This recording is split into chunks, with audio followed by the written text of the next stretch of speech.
No dia do meu casamento, os lugares reservados para meus pais ficaram vazios. Nem uma mensagem, nem uma ligação. Eu me casei com lágrimas nos olhos e uma dor que ninguém percebeu. Mas 2 anos depois, quando estacionei meu Porsche novo na frente da casa deles, a expressão nos rostos deles valeu cada noite que passei, em silêncio construindo minha vingança. O som do violino ecoava pelo salão, enquanto eu tentava controlar o tremor das minhas mãos. O buquê de flores brancas parecia mais pesado do que realmente era, e o véu que caía sobre o meu rosto não conseguia esconder o misto de ansiedade e esperança que me dominava. Aquele era o dia que eu esperei por toda a minha vida, menos o dia em que eu acreditava que, finalmente, minha família olharia para mim com orgulho. Passei meses planejando cada detalhe. O vestido, feito sob medida, era simples, mas elegante. Eu não queria luxo, só queria que fosse bonito o suficiente para que minha mãe sorrisse ao me ver entrando na igreja. Sempre imaginei que naquele momento ela se emocionaria, seguraria a mão do meu pai e diria: "Nossa filha está linda." Mas a vida, mais uma vez, me mostrou que eu esperava demais de quem nunca me deu nada além de indiferença. Quando cheguei ao altar, percebi que algo estava errado. Olhei discretamente para os bancos reservados à minha família. Menos estavam vazios. No começo pensei que houvesse um atraso, que talvez o carro tivesse quebrado, ou que estivessem a caminho. Eu ainda acreditava que eles não me fariam isso. Eu ainda queria acreditar. A cerimônia começou. O padre falou. As músicas tocaram. E cada minuto parecia um golpe no meu peito. A cada olhar curioso dos convidados, eu sentia a vergonha crescer. Eles não vieram, cochichava uma tia distante. Talvez estejam doentes, dizia outra, tentando disfarçar o desconforto. Mas eu sabia a verdade. Eles simplesmente escolheram não estar lá.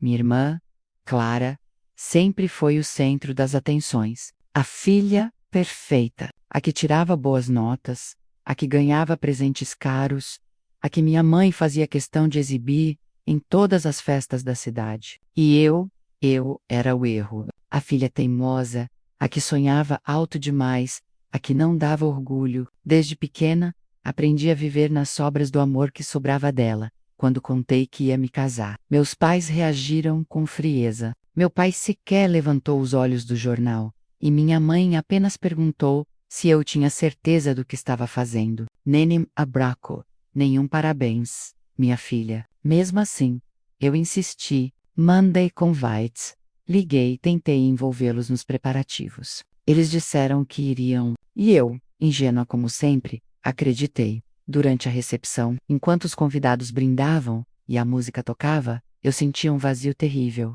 Todos se divertiam, menos eu. Meu marido, coitado, tentou animar-me, mas o sorriso dele só aumentava minha dor. Ele sabia o quanto eu esperava aquele momento. Sabia o quanto eu queria ver meus pais lá, aplaudindo, me abraçando, me chamando de filha, mas não vieram nem uma ligação, nem uma mensagem, nada. No final da festa, quando o salão ficou vazio e as luzes começaram a se apagar, sentei sozinha numa das mesas e olhei para os arranjos de flores que começavam a murchar. Era simbólico, pensei. Tudo o que eu esperava deles havia murchado também.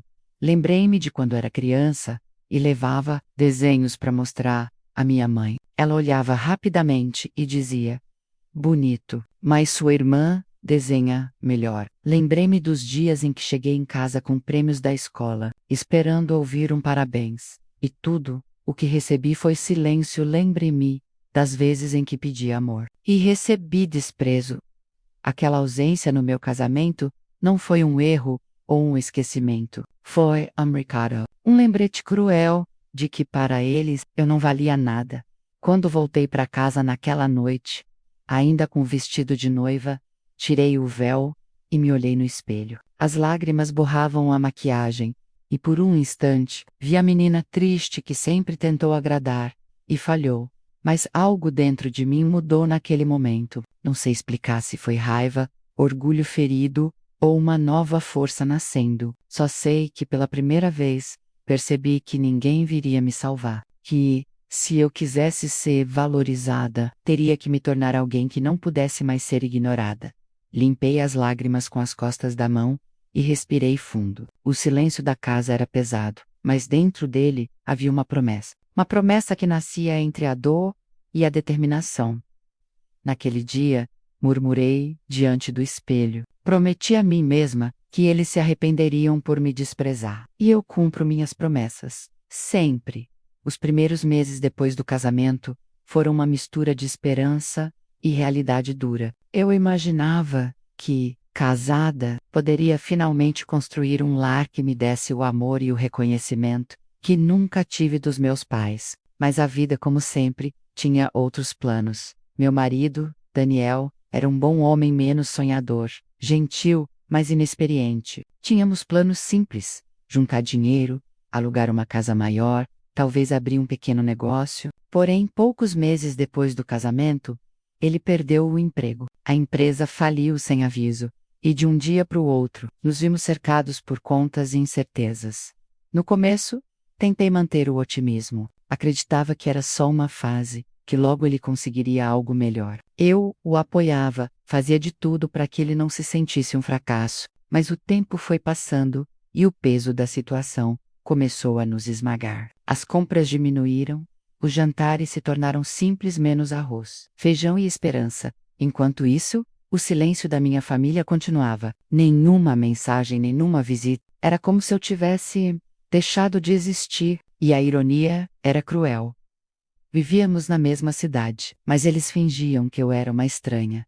Lembro-me de um dia, quando fui ao mercado e encontrei minha mãe por acaso. Ela estava com a minha irmã, Clara, que acabara de ser promovida no trabalho. As duas estavam elegantes, rindo alto, como se o mundo fosse perfeito. Quando me viram, o sorriso da minha mãe desapareceu. Ela fingiu não me ver, apenas segurou o braço da Clara e seguiu em frente.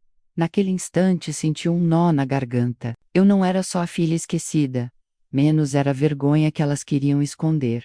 Voltei para casa com as lágrimas escorrendo pelo rosto, mas dentro de mim algo começou a mudar. Eu estava cansada de mendigar amor, cansada de esperar que alguém me enxergasse. Se ninguém me via, eu faria o impossível para ser impossível de ignorar.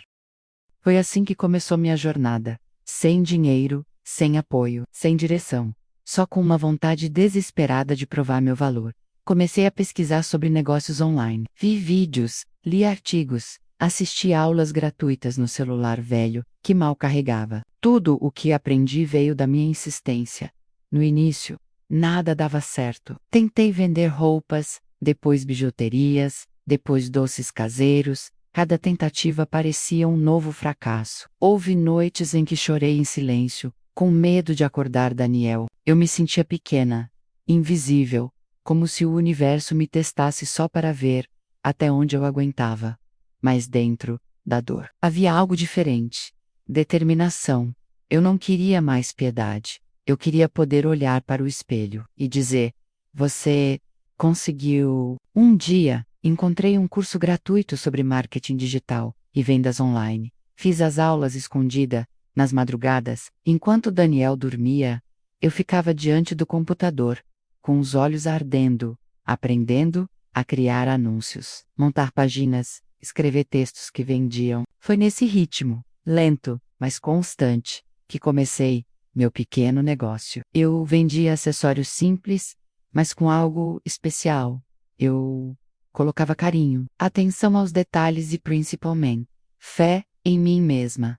As primeiras vendas foram tímidas. Uma amiga, uma vizinha, uma cliente desconhecida do outro lado do país. Cada notificação de venda era como um raio de luz entrando na minha vida. Pela primeira vez, senti que algo dependia só de mim. Daniel, apesar das dificuldades, me apoiava como podia. Às vezes lavava a louça ou preparava café enquanto eu respondia clientes até tarde da noite. Nós dois lutávamos juntos.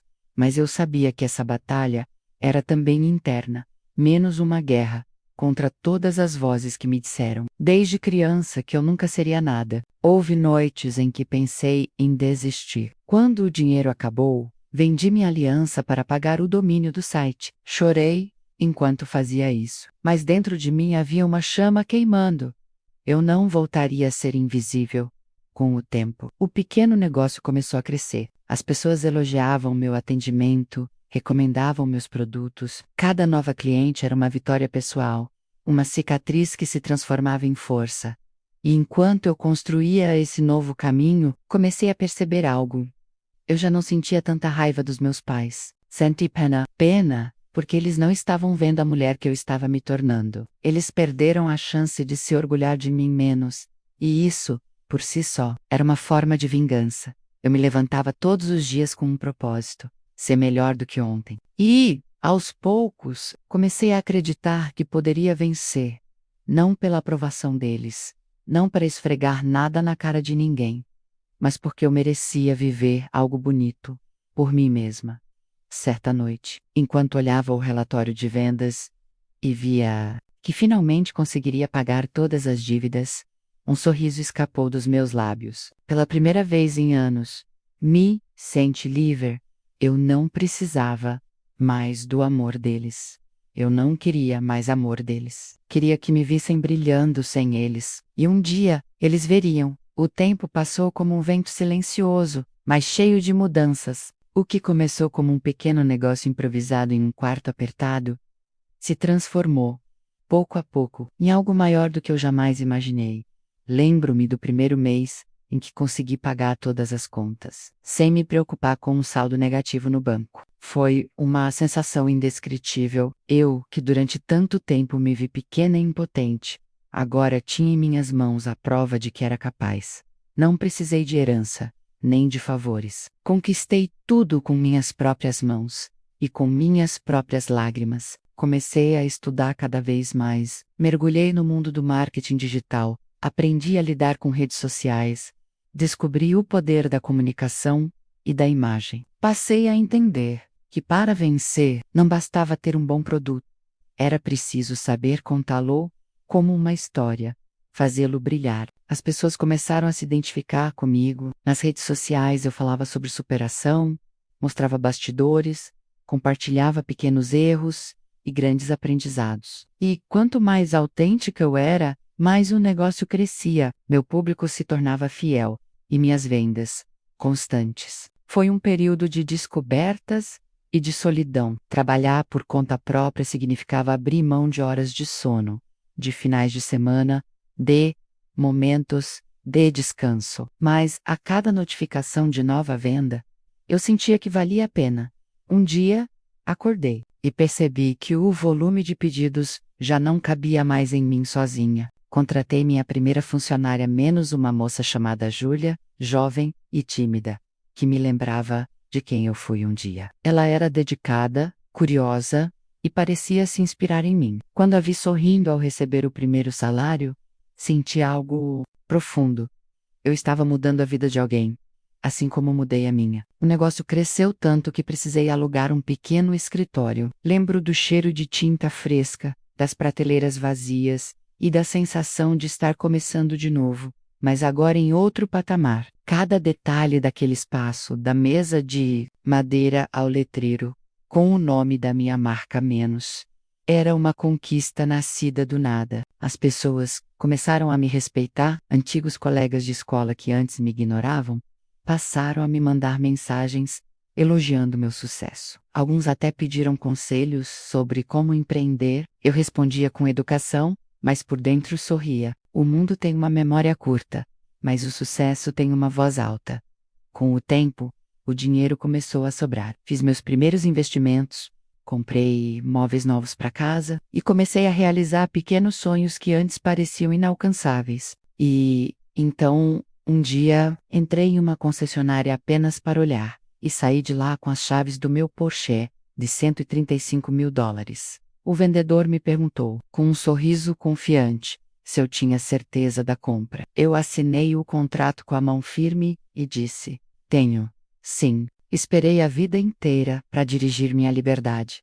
Naquele momento, algo dentro de mim se completou. Lembrei de cada noite chorando, de cada desprezo dos meus pais, de cada humilhação silenciosa, e pensei: eles não estavam errados em me ignorar. Estavam apenas cegos demais para ver o que eu poderia me tornar. A primeira vez que sentei no carro, fechei os olhos e respirei fundo.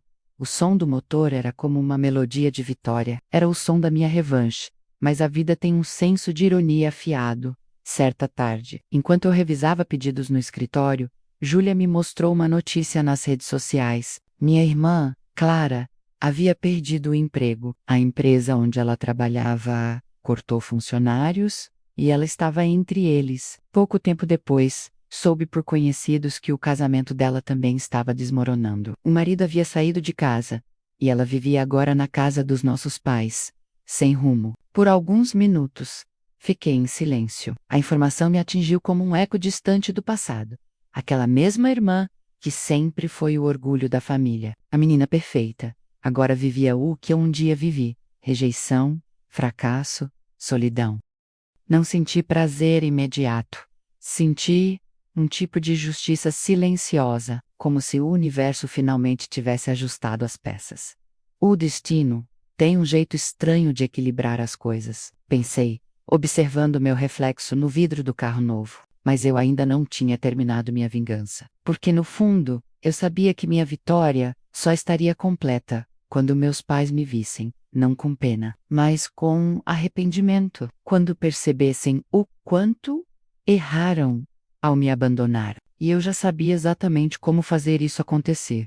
Comecei a planejar discretamente minha visita à casa deles. Não seria um reencontro qualquer. Seria a cena que o destino me devia. Eu chegaria não como a filha rejeitada, mas como a mulher que venceu e que eles escolheram perder. Continuei trabalhando com mais foco do que nunca. Cada venda era um passo em direção àquele dia. Cada elogio, cada nova conquista, cada vez que alguém dizia: "Você é inspiradora", eu pensava neles, pensava no silêncio deles. E em como esse silêncio seria quebrado pelo rugido do motor do meu Porsche, na frente da casa, onde um dia eu chorei, por não ser amada. Sam, o destino tinha começado a se equilibrar. Mas minha história de vingança ainda estava longe de acabar. O sol daquela manhã parecia diferente. Brilhava com uma força quase simbólica, como se o próprio universo soubesse o que eu estava prestes a fazer. Olhei para o espelho e vi meu reflexo. Maquiagem leve, cabelo solto, um vestido elegante e simples, nada extravagante, mas o suficiente para transmitir poder. Era a primeira vez, em anos, que eu voltaria à casa dos meus pais. E desta vez, eu não era mais a filha rejeitada. Entrei no meu portê com calma, coloquei os óculos escuros e respirei fundo. O som do motor preencheu o ar como um rugido de liberdade. Por um segundo, fechei os olhos e deixei que a vibração me lembrasse de tudo o que passei para chegar ali. Cada lágrima, cada humilhação, cada noite em claro, tudo me conduziu àquele momento. O caminho até a casa deles parecia o mesmo, mas eu não era mais a mesma mulher que um dia saiu de lá chorando. As ruas pareciam menores, as casas mais simples, os rostos conhecidos, agora curiosos. Quando estacionei o Porsche em frente à velha casa, pude sentir os olhares dos vizinhos atravessando os portões. Alguns cochichavam, outros apenas observavam. Aquela era a menina esquecida, chegando como ninguém imaginou que chegaria. Saí do carro devagar, com o mesmo cuidado de quem pisa em território conquistado. O salto do meu sapato ecoava na calçada, e cada passo parecia uma batida de tambor. O som da minha vingança. Silenciosa. Bati na porta. Demorou alguns segundos, até que minha mãe abrisse. Quando ela viu quem era, congelou. O rosto dela, antes tão confiante e frio, agora exibia um misto de surpresa e desconforto. "Mariana", ela disse, quase sussurrando. "Olá, mãe", respondi com um sorriso leve. "Faz tempo, não é?" Ela piscou várias vezes, tentando disfarçar o nervosismo, olhou para o carro estacionado atrás de mim, e depois para mim novamente. "Que carro é esse?" "Meu", respondi calmamente. "Comprei recentemente um Porsche. Sempre quis um desses."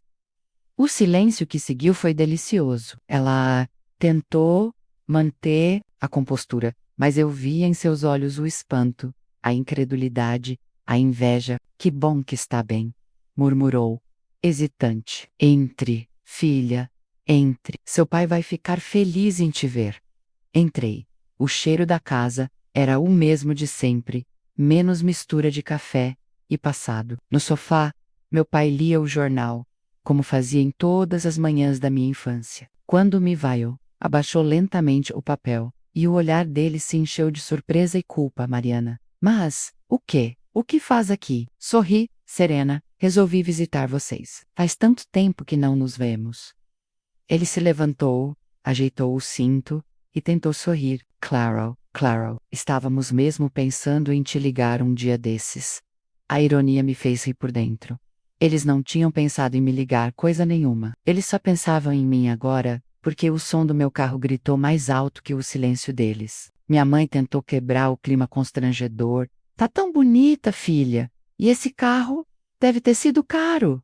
Não? $135.000. Respondi sem hesitar. Mas vale cada centavo. Não é só um carro. É uma lembrança de onde cheguei, sem ajuda de ninguém. O rosto dela endureceu. Que bom. Fico feliz por você, disse, forçando um sorriso. Eu sentei no sofá, cruzei as pernas e olhei ao redor. As fotos na parede ainda mostravam minha irmã, Clara, em todos os momentos de glória. Formatura, viagens, aniversário. Nenhuma foto minha, nenhuma lembrança de que eu também era parte daquela família. E Clara, Pergentine, soube que ela está passando por uma fase difícil. Minha mãe abaixou o olhar. Sim, ela está morando conosco por enquanto. O casamento não deu certo.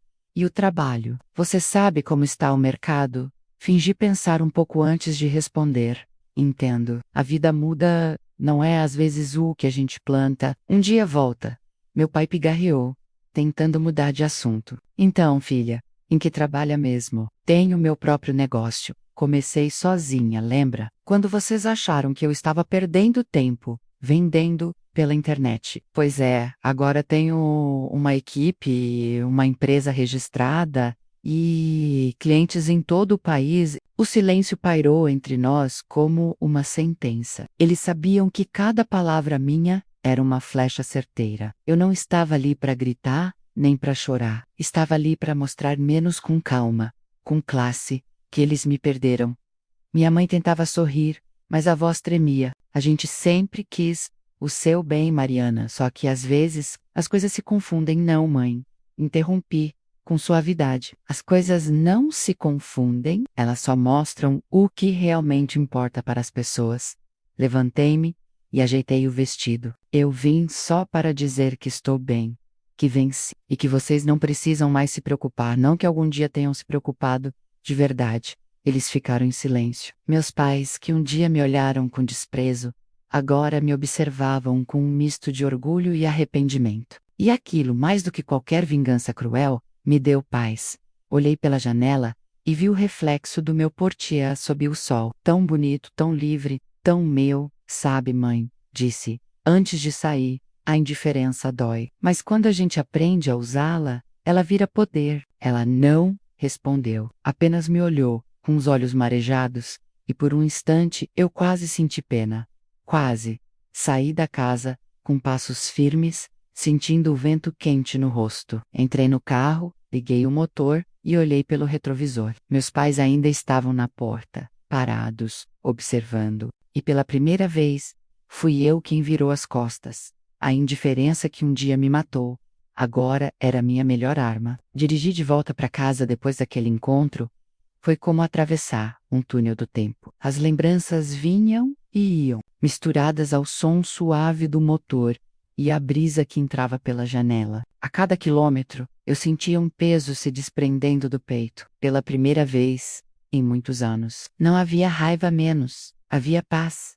Enquanto o sol se escondia no horizonte, percebi algo que nunca tinha entendido antes. Minha vingança não estava naquele carro, nem nas roupas caras, nem na conta bancária. A verdadeira vingança estava em algo muito mais silencioso, em ter vencido sozinha. Eu não precisava mais que meus pais me vissem como alguém importante. Não precisava que me pedissem perdão. A simples consciência de que eu consegui, que eu transformei, a dor em força menos já era suficiente. O que me movia agora não era mais a necessidade de provar nada para ninguém. Era apenas a vontade de continuar crescendo, vivendo, sendo livre. Por muitos anos, a ausência deles Foi o buraco que engolia minha felicidade. Hoje percebo que aquele vazio foi o espaço onde plantei minha coragem. Foi ali, na solidão, que aprendi a acreditar em mim. Mesmo quando ninguém mais acreditava, senti orgulho de quem me tornei. Não a mulher perfeita, nem a filha exemplar menos, mas a mulher inteira, feita de cicatrizes, erros e recomeços. Lembrei-me de todas as noites em claro, dos dias em que pensei em desistir, das vezes em que chorei no chão, sem saber o que fazer, e sorri. Porque cada lágrima derramada foi combustível. Cada você não vai conseguir virou impulso. Cada desprezo foi tijolo no castelo que construí. Agora, a menina que foi ignorada no próprio casamento dirigia um carro de luxo pelas mesmas ruas onde um dia foi humilhada. A diferença é que desta vez não havia dor. Havia gratidão. Quando cheguei em casa, estacionei o Porsche na garagem e fiquei alguns minutos ali, em silêncio, com as mãos no volante. Olhei para o reflexo do painel e vi uma mulher diferente. Uma mulher que aprendeu que a liberdade começa quando a gente para de implorar amor de quem não sabe amar. Peguei o celular e vi várias mensagens não lidas. Entre elas, um número conhecido. Era da minha mãe. Uma mensagem curta. Queremos te ver. Podemos conversar? Olhei para aquelas palavras por alguns segundos e, pela primeira vez, não senti ansiedade nem vontade de responder. Apenas apaguei a notificação. Eu não odiava mais meus pais, mas também não precisava mais deles. Eles escolheram não estar presentes quando eu mais precisei. Agora, eram eles que sentiam o peso da ausência. Levantei o olhar para o espelho retrovisor e vi a mim mesma sorrindo. Não o sorriso de quem venceu para se vingar, mas o de quem venceu para se libertar. Eu havia entendido, enfim, que a melhor vingança é ser feliz sem testemunhas obrigatórias. Fechei os olhos e deixei que o silêncio me abraçasse. Passado não me definia mais. A dor não me controlava mais. E o amor, aquele que busquei por tanto tempo, agora vinha de dentro. Abri os olhos, liguei o carro novamente e deixei que o som do motor preenchesse o ar. Senti o vento bater no rosto, e com ele, a sensação de recomeço. Hoje, eles me procuram, mas já é tarde demais. E você? Já pensou em quem te subestima agora? E no que vai sentir quando te ver vencer?